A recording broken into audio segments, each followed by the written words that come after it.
This story happened very recently. I was going to the basketball court by the school, but the girl I was going with had to cancel.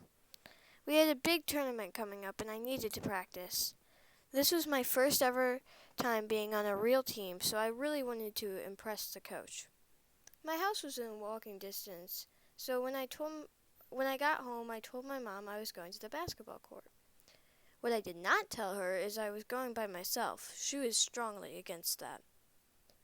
I was taller than most kids my age, but other than that, a lot of people thought I was younger than what I was. It was mid-October, so the sun would go down around 6:15. It had rained earlier that day, and it was very cloudy outside. So when I got there, it was around 5 o'clock, since I had some homework I had to do. So let me give you an idea of what the area looked like. There was a rundown basketball court that looked like it had been there for at least 50 years, and a playground. Behind that was all woods. I was mostly just shooting baskets when I thought I saw somebody in the woods. You aren't supposed to go back in the woods because it was private property, and there was a bunch of signs up, so that was kind of odd. I looked back though and saw nobody. I just thought it was probably my eyes playing tricks on me because it was a cloudy day. At this point it was around 5:45, and I thought maybe I should start getting ready to end it. Then, not even a minute later, I saw a man come out of the woods. He looked around mid-50s. I assumed he did not see the sign that said private property and just went on a walk. But he seemed a little odd. It was a pretty nice day out, and he was wearing pants and a winter coat. I assumed maybe he was homeless, and that was the only clothes he had. But then things just got weirder.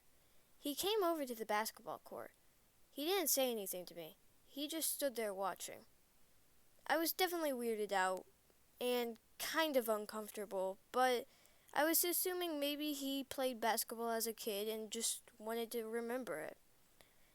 He had no expression on his face at all. 5 minutes later, he was still there in the same position, just watching me. So I decided to say hi. He didn't respond. So then I was starting to get really uncomfortable. I made one more basket and decided to leave. I walked up the hill a little bit, and the man was still in the same position, but he had turned his head around like he was watching me. I started to pick up the pace a little bit, so that way I might be able to get out of his eyesight. Then when I turned around, the man was following me. I decided to slow down to see if he needed anything. I thought maybe he was hurt. So I called out to him, asking if he needed help. No response. The sun was starting to set fast. I decided to start walking again. So did the man. He started screaming at me like a crazy person. He was getting close to me, and I could not do anything because there was cars. I had to cross over to the road to get to the sidewalk, and I could not go on the other side.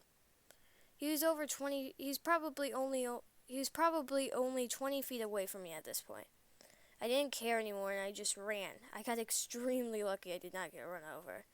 He then started yelling, saying that he was going to kill me, kill my family, find where I lived, and a bunch of other crazy stuff. Then he just started screaming. Not screaming anything, just started screaming. I was extremely frightened. I ran back home as fast as I could. I don't think I've ever ran that fast. I told my mom exactly what happened. She was definitely concerned. So she decided to call the police station. She didn't want to call 911 because she thought that I was probably safe by now. As I told her, I don't think he was able to catch up to me. It's been a couple of months since that happened, probably only 3.